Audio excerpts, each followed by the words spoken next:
Bien le bonsoir les Blaugrana, vous ne rêvez pas, c'est bien une vidéo actualité sur le mercato et il y en a des choses à dire. Non, vraiment, je vais remettre les points sur les i. Ce que pas grand monde n'ose dire, je vais le dire dans cette vidéo. Ça concernera certaines pistes. Franchement, accrochez-vous parce qu'il y a beaucoup de sujets là. En passant par des Luis Diaz, certains qui nous parlent des Gyökeres, je sais même pas si je prononce bien son nom, d'autres qui nous parlent de garder Ter Stegen ainsi que Tech en tant que gardien de but. Il y en aura des choses à dire, accrochez-vous, ainsi que des prolongations, certaines qui font extrêmement plaisir. Les Blaugrana, si le contenu vous plaît et que vous souhaitez m'encourager à reprendre petit à petit, les gars, du service, n'hésitez pas à soutenir la chaîne avec un petit abonnement, un petit like, ça me ferait extrêmement plaisir. Ça vous coûte rien et ça fait plaisir. Qu'est-ce que vous voulez de mieux? Faire plaisir à quelqu'un tout en étant gratuit. Tu payes rien.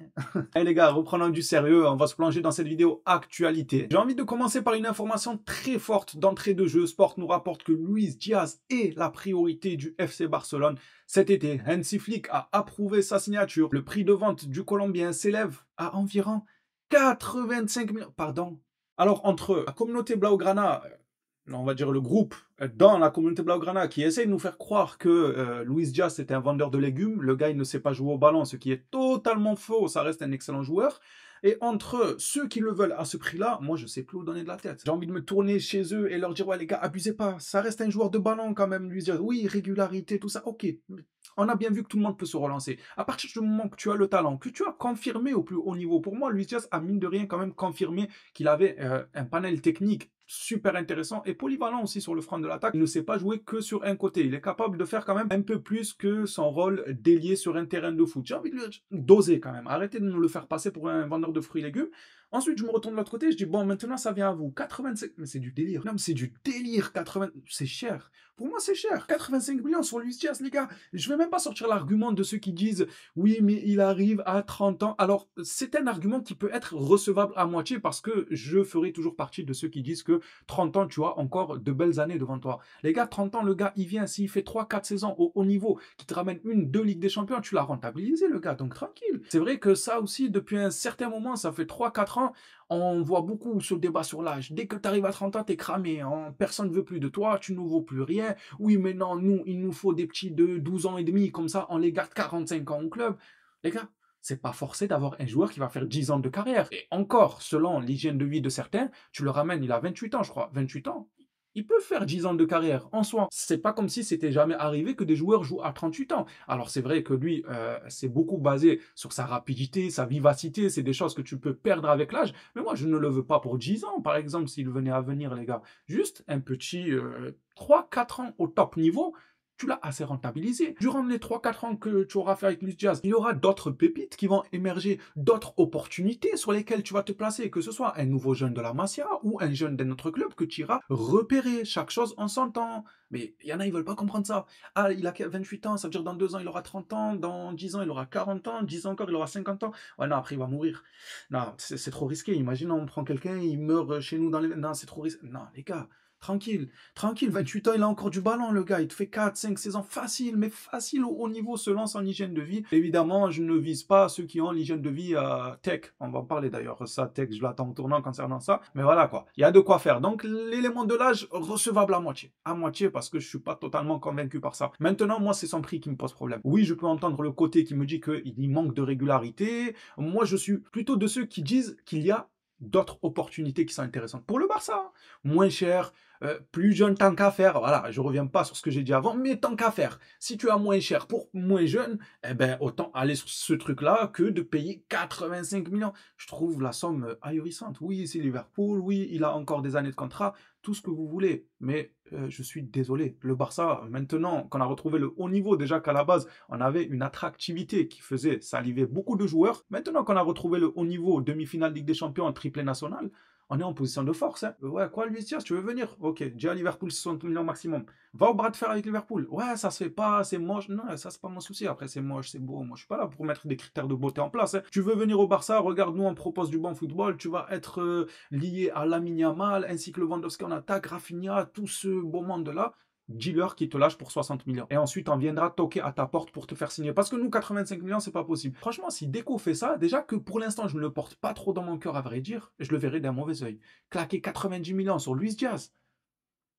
Bon, Voilà, ce que j'en pense globalement, ce n'est pas un mauvais joueur. Arrêtez de nous faire croire que c'est un vendeur de fruits et légumes parce que ça m'énerve. Ça reste un joueur de ballon excellent qui, s'il retrouve une certaine régularité, il peut clairement détruire des défenses en Liga là.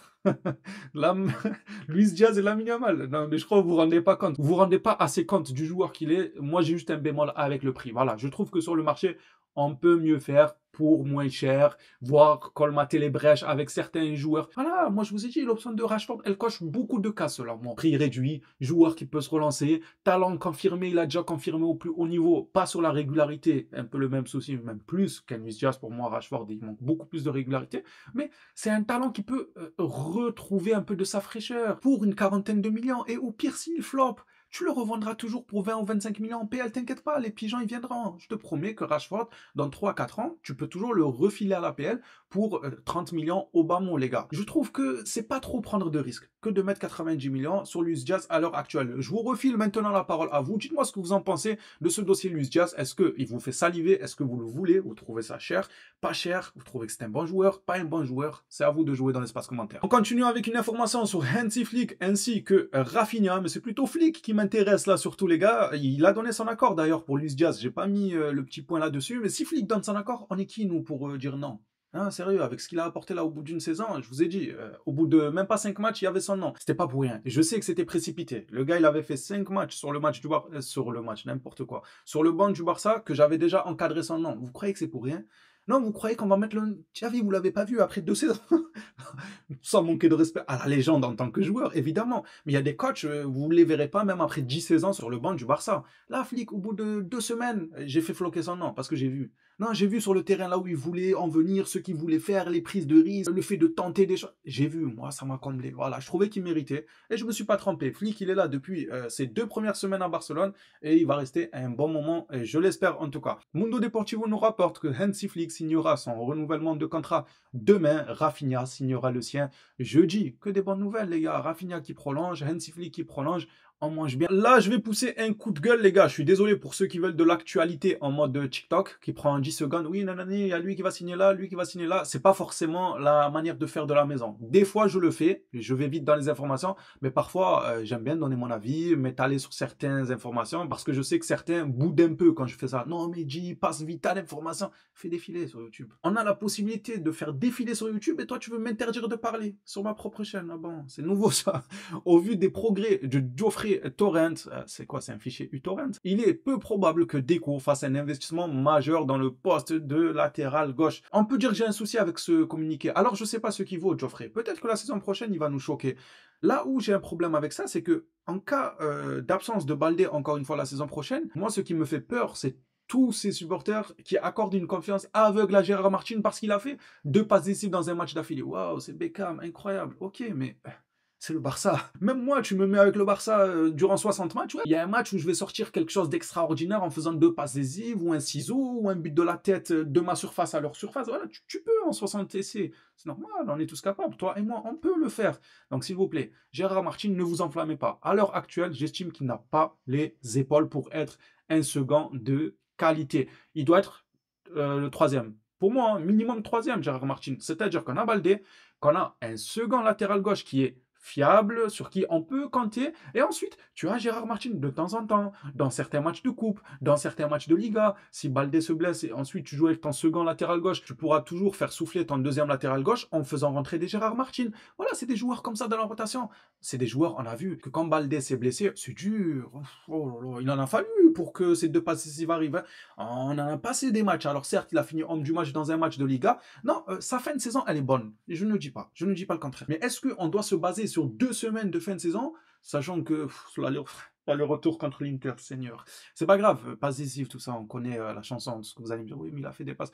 Ouais, d'accord, il a fait des passes décisives. En même temps, c'est un footballeur, vous voulez qu'il fasse quoi? Qu'est-ce que vous voulez qu'il fasse? Je comprends pas, vous voulez qu'il fasse du roller, du ski, du deltaplane sur le terrain. C'est normal qu'il fait des passes décisives, c'est ce qu'on lui demande. Joue au ballon, marque, fait des passes décisives, essaye de défendre. Pour moi, c'était pas suffisant. Donc, ce n'est pas une doublure fiable. Je souhaite clairement que Deco aille nous chercher quelqu'un à ce poste de latéral gauche. J'estime que c'est super important. A contrario, de l'autre côté, sur le côté droit, Koundé est excellent, un joueur que je kiffe à une hauteur comme pas possible. Eric Garcia, pareil. Lui, on peut dire qu'on peut compter sur lui parce qu'il a été meilleur dans la régularité. À chaque fois cette saison qu'on a fait appel à lui, il rentre, il marque, il rentre, il défend bien, il rentre, il stresse pas. Là, oui, vous pouvez me dire, ouais, mais tu sais, défenseur droit, voilà, il y a Garcia qui peut des fois combler les brèches. Je peux te dire, ouais, même si pour moi, il en faut un défenseur droit. Si j'avais le choix, évidemment que je prendrais un défenseur droit. Maintenant, si la Porta me dit, tu connais l'argent, il n'y a pas assez pour les hamburgers et tout, je te dis, ok, la Porta, je te comprends. Les hamburgers, c'est avant tout pour toi. Il n'y a aucun souci. Garcia peut colmater. Mais de l'autre côté, si Balde il est blessé, mais je vais dire à la Porta, on s'en fout de tes hamburgers, va nous acheter un défenseur gauche. Gérard Martin, s'il vous plaît, les gars.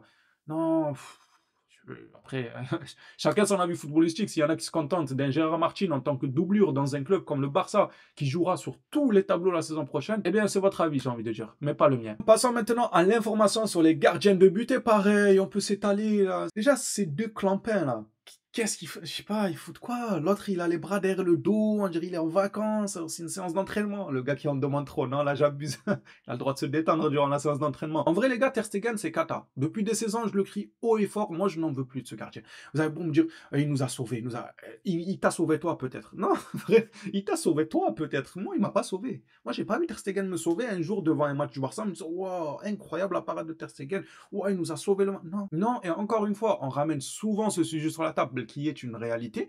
Quand tu joues au Barça, on ne se contente pas que tu nous sauves 2 matchs. Ne nous sauve pas. Limite. Quand un gardien il te sauve 2 matchs dans une saison, mais laisse-les marquer, laisse l'adversaire pour 2 matchs, te fatigue pas. Non, tranquille, ne travaille pas beaucoup non plus. On ne voudrait pas trop te demander en tant que gardien du Barça. S'il vous plaît, les gars, soyons cohérents. Si on veut être compétitif sur tous les tableaux, ainsi que la Ligue des Champions surtout, il nous faut un gardien de classe mondiale. Et on est dans un moment où il y en a sur le marché. Chevalier, Garcia, là, de l'Espagnol, Martinez. Franchement, je sais qu'il y en a beaucoup qui l'apprécient. Moi, j'apprécie les qualités du gardien. Il y en a, ils disent, ouais, 34 ans et tout comme d'habitude, alors que c'est un gardien. Mais j'apprécie les qualités du gardien. Après, le comportement, moi, j'ai un certain souci. Il y en a qui apprécient son comportement. Ouais, il nous faut ce genre de joueur, il va énerver les merengues, il aura du vice et tout. Je peux que vous l'accorder. Il faut des joueurs comme ça vicieux. Mais lui, je sais pas. Franchement, moi, son caractère, je trouve qu'il est irrespectueux. Il tombe, en fait, il y a des joueurs qui peuvent t'énerver sans tomber dans l'irrespect. Lui, j'ai l'impression qu'il glisse un peu dans l'irrespect, Martinez. Après, si le Barça le prenait,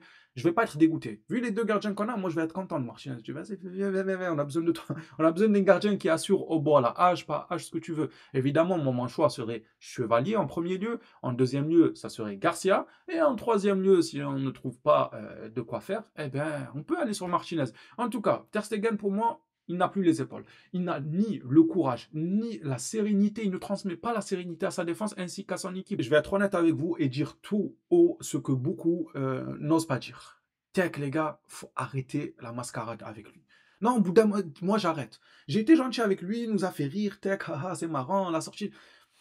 Les gars, il a fait des actes de barbarie sur nos défenseurs en faisant des sorties catastrophiques. Certes, au fil du temps, il s'est amélioré sur ses sorties. Il a plutôt été cohérent et bon même dans ses sorties. Mais sur sa ligne, je ne l'ai pas trouvé flamboyant. Pareil, on me sort toujours le même argument de « Oui, mais il a un record d'invincibilité, il n'a pas encaissé de but. » Sérieux, les gars, il n'a pas encaissé de but dans quelles circonstances? Vous pouvez me dire? Hein, dites-moi, est-ce qu'il n'a pas encaissé de but en sauvant des matchs avec 10 parades par match? Bon, 10, peut-être j'abuse. Je sais pas, 6 ou 7 parades qui te restent en tête à la fin du match? Non. Non, non, tu me dis, sors-moi un match où Chesney, il a eu à faire 6 ou 7 parades pour sauver le Barça du match. À la limite, il y en aura un. Et ça, c'est pas suffisant, encore une fois, pour le Barça. Donc, on va arrêter de faire dans les sentiments avec Tech. C'est bien mignon, c'est bien beau. Il a fait son record, si vous voulez, de clean sheet, tout ça. En même temps, si tu as 2-3 parades à faire dans le match et que c'est des ballons faciles à arrêter, voilà le clean sheet, quoi. Bravo, j'ai envie de dire, bravo. Le clean sheet d'eau, waouh. À croire, il a fait un match à la Courtois, à la Sommer, à la Chevalier. Ça, quand tu fais des clean sheets, c'est plus que des clean sheets. Je sais pas, c'est des clean off sheet. Non, mais c'est des Kleenex, les gars. Vraiment, les adversaires, ils pleurent. Tu leur donnes des Kleenex pour qu'ils s'essuient les yeux. Tellement que le gars, il tire, gardien l'arrête. Il tire, gardien l'arrête. Il tire, mais c'est pas possible, on va pas marquer à ce gardien. Ça, c'est un clean sheet. C'est pas un gardien qui est dans sa cage, il reçoit pas le ballon. Ah, un arrêt, hop, ça c'est fait. Allez, je relance. C'est fini, le Barça a gagné 2-0. Ouais, clean sheet. Mais bravo, si ça vous convient, bravo, super le clean sheet. Bref, pour moi les deux n'ont pas les épaules pour le Barça. Et pour Tech, je tiens aussi, tant qu'à Ah, je suis en colère aujourd'hui, les gars, parce que je veux que ça bouge. La saison là, elle m'a motivé. Elle m'a excité cette saison. Je suis prêt à croquer le monde, comme on dit, les gars, avec ce Barça-là. Là, croquer la Ligue des Champions et le triplé national aussi pour la prochaine saison. Mais pour ça, j'ai envie que ça bouge quand même, de se fortifier dans les postes jugés à risque, selon moi. Gardien, c'est à risque. Tu dois avoir un gardien qui bétonne bien derrière. Tech, le côté fumé. Alors, c'était marrant au début. Tech, haha, il fume les adversaires, le cigare, le ci. Au bout d'un moment, faut se remettre les idées en place. C'est ridicule. C'est ridicule pour un gardien qui joue à Barcelone. Rendez-vous compte de l'emprise médiatique que le Barça a. Et Tech, il fume. Et on en a fait un sujet lambda. Moi, je réalise tout. J'étais le premier à en rire. Mais avec du recul, la vérité que c'est pas ce qu'il y a de mieux. C'est bon, on a compris que tu fumes. On le sait aussi que beaucoup de footballeurs, malheureusement, fument tout genre de substances, tout genre de produits et tout. On le sait. Mais il ne faut pas le montrer. Même si on a des doutes. On se dit, ouais, il y en a beaucoup qui fument. Un tel a été pris en photo, en cachette, en train de fumer. On le sait, on est conscient. Mais de là à en faire limite une marque de fabrique, genre quand on pense à tech, on pense au cigare, à la fumée. Je trouve ça malsain, déconnant, même pour les plus jeunes qui suivent le football. Genre, qu'est-ce qu'ils vont se dire? Ah, mais ouais, on peut atteindre le niveau du Barça tout en fumant. Regardez tel qu'il a fait. C'est quel genre d'exemple? Évidemment, là, j'extrapole, je vais loin, mais c'est pour vous faire prendre conscience. C'est pas l'attitude d'un professionnel et encore moins d'un gardien du Barça. Si vous, maintenant, vous voulez un gardien qui fasse ramener une chicha et tirer des tafs au goal, ça, encore une fois, c'est le problème de ceux qui veulent ça. Moi, je n'en veux pas. Je veux un gardien, je veux le voir sérieux du début à la fin. Un gardien qui, lorsqu'il fait un clean sheet, c'est un clean sheet. Moi, je suis pour le Barça, hein, mais je serai jamais faux dans le clubisme, dans le manque d'objectivité. Lorsqu'on va me parler qui est le meilleur gardien de la saison, il y en a qui seraient capables de se dire oui, mais Tech, il a eu 10 matchs consécutifs sans encaisser. Moi, je le sortirais même, moi, je le cacherais cet argument. Tac, je sais pas combien de... Et alors? Moi, enfin, venez, on se retape la cassette. Venez, on se retape combien d'arrêts il a eu à faire dans le match, les gars. D'arrêts décisifs, évidemment. Je parle pas d'arrêts où le ballon vient sur lui, il n'a pas grand-chose à faire. D'arrêts où tu vas chercher le ballon bien loin, où c'est spectaculaire, c'est réfléchi, le déplacement a été là, l'exécution du geste a été là. Ça, j'en ai pas en tête de la part de Tech, donc s'il vous plaît, merci pour tout. Mais tes cigares, soit tu retournes en retraite les prendre, soit tu iras sur le banc et tu pourras fumer autant de cigares. En plus de ça, je vois des vidéos de lui où il fume dans les vestiaires pendant que l'équipe est en train de fêter. On a compris, il faut arrêter des fois d'essayer de s'inventer un style, une marque. Je sais pas, je trouve ça ridicule. 40 balais quand même, enfin, j'abuse avec lui. Mais voilà, Tech, merci pour tout, merci d'être venu sauver le club. Mais objectivement, le Barça mérite mieux au cage. Et encore une fois, ça n'engage que moi. S'il y en a qui pensent le contraire, que grand bien vous fasse. Je sais juste que je ne fais pas de clubisme. C'est pas parce qu'il est venu de la retraite que Tech, rien du tout, Tech. Rien du tout. Ma parole que rien du tout. Allez nous chercher un gardien là. Allez nous chercher un gardien parce que je suis en train de perdre mon sang-froid. Allez, on va passer à l'autre information. On va continuer l'actualité. Parce que Tech, attention, hein, je fais passer quand même cette déclaration de Piqué, qui lui aussi, sa fin de carrière, elle n'était pas des plus dorées, pour ne pas mentir, mais il a fait une déclaration, elle n'est pas passée à la trappe parce qu'on en avait parlé sur cette chaîne même. Et il avait raison, on en avait parlé même sur les réseaux comme Twitter, tout ça, tout ça. Les gars, c'est le moment de la ressortir. Vous me parlez de Ter Stegen, il va renaître de ses cendres, je sais pas quoi.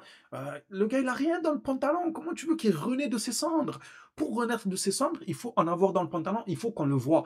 Et je ne dis pas que tu rentres sur le terrain, que tu baisses ton pantalon pour nous le montrer. Non, c'est pas ce que je demande. C'est dans le caractère, dans la manière de faire, dans l'exécution de tes gestes. Il faut qu'on voit que tu es serein, que tu es paisible, que tu es en paix avec toi-même sur ta ligne, que tu es le gardien de tes cages. Avec Ter Stegen, moi je vois pas ça. Il est pas serein, il est pas paisible, c'est pas le gardien de ses cages. On ne voit pas de la détermination dans son regard, dans sa manière de faire. Trop fébrile, il coche absolument aucune case. Maintenant, relisons ça ensemble. Gérard Piqué avait déclaré: chaque tir contre nous est un but. Il faut analyser ça. Est-ce que je dois vous faire une devinette sur qui était le gardien du Barça à cette époque-là? Quand Piqué nous dit chaque tir contre nous, c'est un but. C'est Ter Stegen. Mais selon certains, il nous a sauvés en saison 1899. Je m'en rappelle, il a sauvé un match contre Eibar.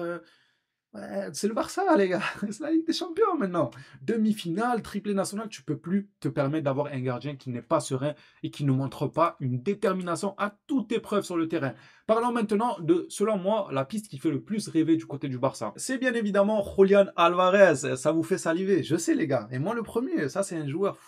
Moi, je vous le dis, hein, et je vous le dis sincèrement, pour Julián Álvarez, il finira au Barça. Ça, j'ai le pressentiment qu'il finira au Barça. Et l'Atlético Madrid, c'est un genre de tremplin. Si on réfléchit bien, les gars, si on réfléchit bien dans le passé, comme dirait le frère de Dembélé, réfléchissez, les gars. Il a fait une vidéo comme ça, non, où il avait dit réfléchissez, les gars. Avec l'IPTV qui avait bugué. Incroyable frère de Dembélé. Force à lui, on va pas non plus appuyer, mais ça m'avait tué qu'elle avait dit réfléchissez bien les gars. En vrai les gars, si on, si on réfléchissait bien, en vrai si on réfléchissait bien, tout, je parle même plus français, si on réfléchit bien, beaucoup d'attaquants, mais beaucoup de classes mondiales sont passés par l'Atlético et ont fini par quitter l'Atlético. Selon mon humble avis, l'Atlético, pour attirer ce genre de joueurs, ils leur mettent une clause dans le contrat, qu'ils gardent secret évidemment pour pas attirer les vautours, pour pas être en position de faiblesse aussi, peut-être lors des négociations. Mais moi, j'en suis sûr que l'Atlético, quand ils font signer des neufs de classe mondiale, et Dieu sait à quel point l'Atlético ont eu des neufs de classe mondiale dans leur club, eh bien pour moi, ils leur disent tout simplement lors des négociations, signe chez nous, tu fais une, deux, max 3 saisons, plein pot, tu te montres encore plus et nous, on fera en sorte de faciliter ta sortie, évidemment en grattant notre petit billet sur ton transfert, ce qui est logique, ils lui auront donné des salaires, investi du temps sur lui, du matériel, ainsi de suite, ce qui est normal, mais on va pas compliquer ton départ. Regardez bien les gars, beaucoup d'attaquants de l'Atlético Madrid qui ont une classe mondiale, ils ont fini par quitter l'Atlético Madrid, on va dire sans forcément d'embûches, avec certes une grosse somme, mais ça se voit que l'Atlético, ça sert de tremplin pour les grands numéros 9. Ils y viennent, ils se disent je vais faire 1 à 2 saisons pour montrer encore plus ce que je vaux, confirmer au haut niveau dans un club comme l'Atlético qui demande beaucoup de qualité mine de rien, et ensuite je pourrais avoir une exigence salariale, je pourrais arriver dans un club comme le Real, le Barça, ou encore de nos jours City, Paris Saint-Germain, tout ça, avec un statut de joueur confirmé carrément. Moi je le pense, hein. Je pense que l'Atlético dans leurs négociations, ils promettent aux joueurs de lui faciliter une issue de sortie lorsque le joueur le désire et lorsqu'il est convoité par le club de son cœur. Peut-être que je plane totalement. D'ailleurs, pour la petite anecdote, on a dit au président de l'Atlético Madrid que Laporta aimait beaucoup Julián Alvarez et aimerait l'acheter pour 2026. Très taquin, le président de l'Atlético Madrid qui a tout simplement répondu très bien, moi aussi j'aime beaucoup Lamine Yamal, on a les mêmes goûts. Stylé la réponse. Non, il est stylé la réponse. Bien président Barça, le gars qui s'enflamme pour une phrase. Moi j'ai bien aimé sa réponse. Ah, il est taquin, il est marrant, du second degré. T'aimes bien Julián Alvarez, moi j'aime bien Lamine Yamal, on a les mêmes goûts. Frenkie de Jong va prolonger avec le Barça, il manque quelques détails mais l'accord est proche. C'est une bonne nouvelle pour Barcelone, le joueur est monté en puissance au fil de la saison, j'ai entendu dire qu'il compte même changer d'agent, l'agent qui nous rend la vie dure depuis ces dernières saisons, apparemment il va le changer pour prendre un autre agent qui facilitera peut-être le travail dans les négociations entre le clan de Jong et le clan du FC Barcelone. Alors peut-être qu'il y aura une baisse salariale avec la prolongation, je n'ai pas encore les tenants et les aboutissants. Par contre, j'estime pour ma part que c'est une bonne nouvelle pour Frenkie de Jong. On va parler d'un autre compartiment dans le milieu de terrain, plutôt offensif cette fois-ci. Olmo vers Manchester City, ça vous dit quelque chose ou pas? Florian Wirtz se dirige vers le Bayern Munich ou le Real Madrid aux dernières nouvelles. Attention quand même, mais j'ai pas envie de voir Wirtz au Real, ça me ferait mal. Parce qu'il est pour le Barça, parce que c'est un excellent joueur de ballon, parce qu'il s'entend bien avec Xavi Alonso. Ça me ferait mal de voir ça, franchement. Mais des joueurs qui aimaient le Barça et qui aimaient le Real et qui sont allés dans le club adverse, il y en a eu. Modric qui fait le Barça, Iniesta a aimé le Real, ainsi de suite. On peut en compter des dizaines de joueurs comme ça. Donc si Wirtz venait à le faire, eh bien ça sera un énième joueur qui rêvait de jouer au Barça et qui malheureusement aura fini selon l'opportunité qu'il a eue au moment où il fallait. C'était le Real Madrid. Malheureusement, il faudra faire avec, mais ça me ferait mal en toute honnêteté. Parlons-nous de ce qui nous intéresse. C'est Olmo, c'est Manchester City, c'est Guardiola. Va-t-il nous arroser ou pas, les gars? Manchester City va désormais se tourner vers Dani Olmo. Guardiola le veut. Guardiola, c'est le moment ou jamais d'aider ton ex-club et soi-disant ton club préféré en tant que Catalan. Poste 100 millions. 100 millions, je l'aide à plier ses shorts, les gars. Vous voyez ces shorts là, même les bains de douche, je vais les plier, bien comme il faut bien soigner, je vais les mettre dans la valise. Je vais dire, oh, tu risques de te blesser, ne touche pas la valise, c'est moi, je vais porter pour toi. Je porte, je vais jusqu'à l'aéroport, je monte avec lui dans l'avion. S'il me paye mon billet, sinon c'est la haisse, les gars. Il me paye mon billet, je monte avec lui dans l'avion. Ah, je m'assois à côté, je touche à rien, je vais te ramener moi au stadium, t'inquiète, on va déposer directement à l'hôtel de City. Touche à rien, tout est fait. 100 millions, moi je le vends. Maintenant, à vous de jouer. Pour moi, Olmo, c'est un joueur que je voulais au Barça parce qu'il a du ballon. Au Barça, il nous a montré qu'il avait du ballon, mais qu'il n'a pas de régularité. Niveau blessure, c'est assez récurrent. Dans les grands matchs, c'est fantomatique. Donc, selon la somme, je peux le lâcher. Maintenant, si on me dit on le lâche pour 35-40 millions, alors je dirais non. Autant lui laisser de la continuité car je crois encore en son potentiel et je crois au fait qu'il va arrêter de se blesser et retrouver une régularité. Ça, j'y crois en réalité. Mais au vu des joueurs qu'on a, par exemple comme Rafinha, que certains veulent replacer en 10, pour le moment, je ne suis pas convaincu, mais à voir. On a aussi Fermin. Fermin, les gars, je vais faire une petite parenthèse sur lui. Je ne sais pas pourquoi, hein, mais moi j'ai l'impression que c'est un joueur qui peut réussir qu'au Barça. Peut-être je me trompe, peut-être je dis des bêtises, peut-être j'analyse mal le dossier, mais Fermin, Je le vois pas réussir ailleurs. Il a du talent, hein. Il a du talent, mais c'est un joueur de club. Il y a des joueurs comme ça. Il y a des joueurs, tu les mets dans leur club de cœur où ils ont grandi, ils ont une attache, ils peuvent mourir sur le terrain pour leur club de cœur. Ça va les transcender. Ils vont trouver de l'énergie là où ils ne se pensaient jamais capables d'aller trouver cette énergie-là. Fermin, tu le mets dans un City, Paris, Liverpool, je sais pas. Je sais pas s'il ferait les performances qu'il aura au Barça. Donc moi je me dis autant que le Barça le garde et qu'en tire nous-mêmes ce profil-là de cette transcendance que le joueur a dans chaque match. Parce que si on regarde bien Fermin, c'est pas le joueur le plus clinique qui, ça peut lui arriver, mais pas tous les jours, qui va te mettre en une occasion, crochet, but. Il est amené à essayer beaucoup de fois. Crochet, tir, ah, c'est raté, crochet, passe, crochet, tir, crochet, passe. Et ensuite, bam, ça va rentrer. Pareil pour les efforts sur le terrain. Il court partout. Le gars, c'est une pile. Défense, attaque, sur le côté, ailier, buteur, 10. Il est partout sur un terrain. Il dépense énormément d'énergie. Pour moi, j'explique ça par la fougue du club. Ce que j'appelle la fougue du club, c'est quand tu as ce sentiment d'appartenance au club, que tu kiffes à mort ce club et que tu es prêt à mourir. Ça veut dire qu'à chaque match, tu sais que tu vas te donner 1 milliard. C'est ton club de cœur. Moi, je le vois comme ça. Je pense que si on le met dans un autre club et que c'est pas son club de cœur, que voilà, il est là pour pas faire le mercenaire non plus, on va pas grossir la chose, mais pour faire son devoir de footballeur, faire du bon football, faire gagner son équipe et tout, je pense qu'il va perdre en qualité. J'ai ce sentiment. J'ai l'impression que le fait qu'il joue au Barça, ça lui augmente son potentiel à Fermin. Comme d'habitude, vous connaissez la chanson, on essaye de rester le plus humble possible. Je peux me tromper, je ne dis pas que j'ai la science infuse. Juste un vrai sentiment que j'ai envers Fermin, j'ai l'impression que ses performances sont boostés par le fait qu'il joue avec ça, les gars. Avec le maillot du Barça et l'écusson du Barça. Voilà. Maintenant, si on venait à le voir ailleurs, on verra bien ce que ça va donner, mais j'ai l'impression qu'il ne peut pas réussir ailleurs.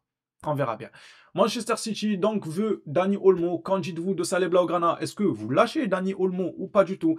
Moi, pour ma part, c'est une question de somme. 35-40 millions, Guardiola, allez, va refaire une autre saison blanche là, ne nous rend pas fous. Par contre, si tu viens avec 80 millions, on peut discuter, on a de quoi faire. On a de quoi faire, les gars. 80 millions, Ryan Cherki sur le marché, une quarantaine de millions. On a de quoi faire. Moi, 80 millions, j'hésiterai pas longtemps. Dites-moi vous ce que vous en... Pourtant, j'apprécie le jeu. Ça me fait mal de dire ça. Il faut se rendre à l'évidence. Si la somme, elle est alléchante avec ce qu'il nous a montré cette saison, les fébrilités et tout, comme je l'ai indiqué dans le passé, là, durant cette vidéo, voilà. Moi, j'hésiterai pas longtemps. 80 millions, j'hésite pas longtemps. Si c'est une somme dérisoire, non. Autant le garder. Ça sera un joueur qui va nous sauver des matchs comme il l'a fait durant cette saison. Même si c'était des équipes moindres, mais il a su quand même nous faire prendre le large face à des équipes, prendre l'avantage même, égaliser même dans certains matchs. Il ne faut pas l'oublier, il nous a quand même servi. Il a quand même bien joué, malgré que je l'ai trouvé transparent dans les grandes rencontres. Et c'est ça qui me terrifie un peu et que j'aimerais qu'il gomme ça la saison prochaine s'il venait à rester au Barça. Dites-moi vous ce que vous en pensez. Et avant de terminer cette vidéo actualité, on va faire une parenthèse Ballon d'Or selon Mario Suarez, un ex de l'Atlético Madrid. Le Ballon d'Or, si Lamine ou Rafinha ne le remportent pas, cela en dira long sur la façon dont ces prix sont décernés. Je voterai Lamine. En vrai, il a tout dit. Les frères, la vérité, moi je m'en tape. Surtout de ces trucs-là individuels. Oh, si vous savez à quel point je m'en fous de qui peut le prendre. Juste, pour moi, c'est logique. La saison dernière, c'était Vinicius. Pour moi, c'était à mon humble avis. Real Madrid, pas Real Madrid. C'est Vinicius qui méritait le ballon d'or. Oui, Rodri, je suis le premier à dire qu'il faut récompenser les milieux de terrain et tout. Mais Vinicius, comme il disait un certain Benzema, quand tu regardes un match et que le joueur, tu dis waouh, il n'a pas fait ça. C'est ça le football. Tu dis waouh, quand même, c'est un joueur, il t'impressionne dans le match. Vinicius, moi, la saison dernière, il m'avait impressionné. Je le voyais ballon d'or, j'avais posé les armes, je militais pour personne d'autre parce que je me disais ça va être Vinicius. Au final, c'est Rodri. Est-ce que je dirais tant mieux? En vrai, pas forcément, mais je dirais je m'en fous. Voilà, ça a récompensé un milieu de terrain très talentueux. Rodri, excellent joueur de ballon, à ne pas remettre en question son niveau, loin de là. Mais c'est pour dire que quand il faut donner le ballon d'or à l'adversaire, moi, ça me fait ni chaud ni froid, je m'en fous. Hein. Vinicius, s'il devait avoir son ballon d'or, il aurait eu. Tout ça pour dire, si c'est pas Lamine ou Rafinha, c'est ultra pas logique. Et je suis loin du clubisme, mais c'est ultra... Dembélé, vous me parlez... Ah, je vous promets que ça me fait rire. Dembélé, ballon d'or. Non, mais on se fout de qui? Au bout d'un moment, il faut se ressaisir. Parce que, mis à part les supporters du Paris Saint-Germain, personne au monde ne milite pour Dembélé Ballon d'Or. Personne. Mais il n'est même pas devant Salah. Mais même, je vous promets qu'il n'est pas devant Salah. Faites ce que vous voulez de cette information. Voilà. Dites-moi, oui, mais Salah, il est sorti en poule, il n'a pas joué la Ligue des Champions, il est sorti en 0 de la Ligue des Champions. J'extrapole pour dire il est sorti très tôt dans la Ligue des Champions. Même il n'a pas joué la Ligue des Champions. Salah, cette saison, est devant Dembélé. Arrêtez. Individuellement parlant, arrêtez. Il gagne le championnat à l'APL. Arrêtons. Déjà, on le voit dans les critères du Ballon d'Or, les gars. Nanani, le caractère décisif pour les trophées de son équipe. Dembélé, en quoi il a été décisif pour les trophées de son équipe? Vous allez me dire, oui, mais plus de 30 buts en Ligue 1, voilà. D'accord. Mais Est-ce que, est-ce que le fait que le PSG gagne la Ligue 1, c'est grâce à Dembélé? Oh, vous enlevez Dembélé, vous mettez même Berchiche, vous allez chercher de je ne sais quelqu'un, vous mettez Berchiche à la place de Dembélé, le PSG aurait gagné la Liga avec 20 points d'avance coûte que coûte. Donc c'est pas quelqu'un qui a été déterminant plus que ça. Si c'était pas Dembélé, ça aurait été quelqu'un d'autre. Par contre, au Barça, si c'était pas Yamal, ça aurait été personne d'autre. Si c'était pas Rafinha, ça aurait été personne d'autre. À Liverpool, si c'était pas Salah, ça aurait été personne d'autre. On peut pas dire tu vas chercher Berchiche, tu le mets attaquant droit. Il est même pas attaquant droit lui, c'était un latéral, mais bref, je m'en fous. J'ai dit un nom hasard. Voilà. Berchiche le pois chiche. Tu le mets attaquant droit. Vous pensez que le PSG aura du mal à gagner la Ligue 1? Il n'y a pas d'adversité malheureusement. La concurrence, elle est faible en Ligue 1 par rapport au Paris Saint-Germain et c'est une vérité. Donc moi, quand je lis le caractère déterminant du joueur dans le fait que son équipe ait remporté des trophées, je ne vois pas Dembélé. Même s'il met 40 buts, quelqu'un d'autre aurait pu mettre 40 buts. Donc désolé, hein, désolé. Moi qui gagne la Ligue des Champions, même il en gagne 5 d'affilée, cette saison-là, c'est illogique de voir Dembélé. Pour moi, c'est illogique, ça relève de la folie. C'est pour ça que Dieu merci, je vois que les supporters du PSG propagandaient Dembélé. J'allais dire chose que je peux comprendre à moitié, mais moi personnellement je sais que je l'aurais pas fait. Jamais je propagande un joueur du Barça si je vois qu'il y en a d'autres devant. Et vous le verrez dans les saisons à venir, si ça doit être un Salah, un tel Haaland ou Dembélé ou je ne sais qui, Ramos du PSG et autres, ou Vitinha qui est un excellent joueur de ballon, eh bien je dirais les gars, cette saison c'est Vitinha. Ouais, Pedri c'est vrai qu'il fait une bonne saison. Non mais les gars, Vitinha quand même, il a fait des trucs de... Je dirais ça et vous le verrez. On se donne rendez-vous dans 3 ans si on a encore envie les gars. Si Dieu le veut et qu'on est encore là. Vous le verrez, j'aurais aucun mal à le dire. Mais là, pour moi, vous vous foutez de la gueule des fans de football à nous dire Dembélé Ballon d'Or. Mais à quelle heure? À quelle heure? Dembélé, en quoi il a été un caractère décisif? Oui, en Ligue des Champions, dans certains matchs, il a eu à mettre le but déclencheur, ok. Mais allez, on va pas quand même donner un ballon d'or pour un match de Ligue des Champions où il a été l'élément déclencheur sur un but venu de nulle part avec une frappe du gauche. Alors là, ça se joue pas à ça, un ballon d'or. Ça se joue toute la saison. Malheureusement pour moi, je ne le vois pas du tout mes favoris pour le ballon d'or. Et ce serait un scandale que Dembélé prenne le ballon d'or en toute objectivité. À mon humble avis, il sera même pas top 5. Vous allez voir, et si par malheur il perd la Ligue des Champions, il y a moyen il n'est pas du top 10. Il y a moyen il n'est même pas dans le classement, votre Dembélé. Vous verrez. Attendez seulement, et vous verrez. Ils vont vous faire lire l'heure. En fait, les journalistes qui suivent le football, là, c'est pas des fanatiques de clubisme comme vous. C'est pas des petites 14 ans qui. Ah, le PSG, c'est mon club, voilà, nanani, je suis un ultra du Paris Saint-Germain, donc c'est Dembélé, c'est Dembélé. Eux, ils s'en foutent de tout ça. Eux, ils ont vu le ballon, ils ont vu qui a eu l'effet waouh, qui a pesé dans le collectif, qui a changé l'issue des matchs, qui a porté son équipe, qui, parce que beaucoup viennent nous dire ici que oui, Lamine Yamal mérite le ballon d'or que depuis les matchs de l'Inter de Milan. C'est faux. C'est faux. Lamine Yamal, dès les 2 premiers mois de championnat, lorsqu'il s'est blessé, je l'ai encore en tête, le Barça était nul. Lamine là, il s'est blessé à un moment, il était nul, il savait pas jouer, on était tous là, mais oh. Il y a une Yamal dépendance, quand il est là, ça change tout, le danger vient de son côté, maintenant qu'il est pas là, il y a personne pour mettre le pied devant l'autre. Yamal changeait déjà tout le premier mois, deuxième mois de championnat, les gars. Faut pas se mentir, il avait déjà une importance. Donc quand on me dit le caractère décisif du joueur dans les trophées, Yamal, il a été décisif. Il a apporté son équipe. Si c'était pas lui, qui aurait fait ça? Est-ce que si Ansu Fati, le Barça aurait pris la Liga, le triplé national en gros, et demi-finale Ligue des Champions? Non. Est-ce que le Paris Saint-Germain, avec Ansu Fati en attaquant droit, est-ce qu'ils auraient fait quelque chose? Oui. En Ligue 1, oui, oui, ils auraient pris la Liga avec 50 points d'avance, même avec Fati en attaquant droit. Voilà. C'est pour dire que c'est pas un caractère décisif. Malheureusement, il est victime du niveau de son championnat. Pour moi, hein. Après, maintenant, s'il gagne la Ligue des Champions, c'est sûr qu'avec Ansu Fati, le PSG ne serait peut-être pas allé en finale de Ligue des Champions, on va pas se mentir. Mais s'il n'y a pas que la Ligue des Champions, il y a tous les autres trophées. C'est pas le ballon d'or de la Ligue des Champions. La Ligue des Champions fait partie des critères, mais il y a d'autres critères dans lesquels, pour moi, Dembélé est hors course. Je mets même ça là. Si j'enlève la Ligue des Champions, je mets ça là devant Dembélé, les gars. Maintenant, on n'est pas là pour enlever des trophées et tout, parce qu'ils sont là à l'heure actuelle. Il est en finale, c'est mérité, c'est super pour lui. On verra l'issue de cette finale. Pour moi, s'il gagne la finale, il peut espérer un top 4. S'il gagne la finale Ligue des Champions, il peut être top 4. Maintenant, s'il perd la finale, il peut espérer un top 18. Non, pas dans le top 5. Vous verrez, je serai là de toute façon. Dembélé, moi j'estime, s'il perd la finale de Ligue des Champions, il n'est pas dans le top 5. Maintenant, à votre tour de jouer dans l'espace commentaire, participez à cette vidéo actualité. Dites-moi un peu ce que vous en avez pensé. Quels sont vos pronostics de mercato? Qu'aimerez-vous? Ou bien, qu'est-ce que vous ne voulez pas voir au club? Avant de finir cette vidéo, je vais finir par un excellent message du papa de Lamine Yamal. El Grande, tel père, tel fils, on peut le dire. Lui, il est grand sur le terrain et l'autre, il est grand sur les réseaux sociaux de par ses messages. Et je tenais à finir par ce sublime message. Le voici, le message de notre deuxième phénomène, le papa de Lamine Yamal, tel père, père, tel fils. Le grand Hustle a mis en story. Continuez à fermer les yeux, mais Dieu est grand et remet chacun à sa place. Free Palestine, évidemment. Évidemment, on devait finir avec ce genre de message. Et il faut même préciser, free tous les peuples opprimés. Vous arrêtez de nous fatiguer là. Oh là là, je vais pas faire un débat géopolitique, mais en fait, le peuple, il veut juste vivre avec le peu qu'il a. Donc arrêtez le fait d'opprimer des peuples pour vos intérêts personnels. Nous, on veut rien, on vous a rien demandé.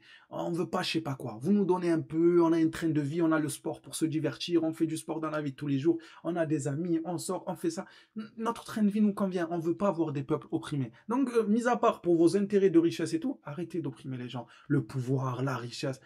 Dieu merci que tout ça a une fin. Heureusement, parce que oh, t'imagines, ça aurait duré 10 000... Imagine, t'es là, toi, tu vis 10 000 ans en tant qu'humain et tu vois tout le temps des humains se faire opprimer. C'est pas intéressant. Moi, en tout cas, ça m'intéresse pas. S'il y en a que ça intéresse de vivre comme des dinosaures des milliers d'années, que grand bien vous fasse. Mais moi, ça me peine de voir des peuples en Big 2025 encore opprimés. Tous les jours, je remercie Dieu qu'il y a une fin à tout ça. C'est insoutenable de voir ça de nos yeux et certains espèrent la vie éternelle. Pour aller où? Pour aller où, la vie éternelle? Bref, on va terminer sur ça. Je suis désolé, on s'est un peu éparpillé, mais c'est important. Donc, je m'en fous. Voilà. Je suis désolé pour la forme, mais dans le fond, en vrai, c'est important ce genre de message, les frères. Ça m'a fait plaisir de vous retrouver en vidéo pour une longue vidéo. J'espère que vous appréciez le contenu. On n'oublie pas le like, l'abonnement avant de partir, le petit commentaire de votre avis. On s'attrape à la prochaine sur le Barça. D'ici là, prenez soin de vous, les phénomènes.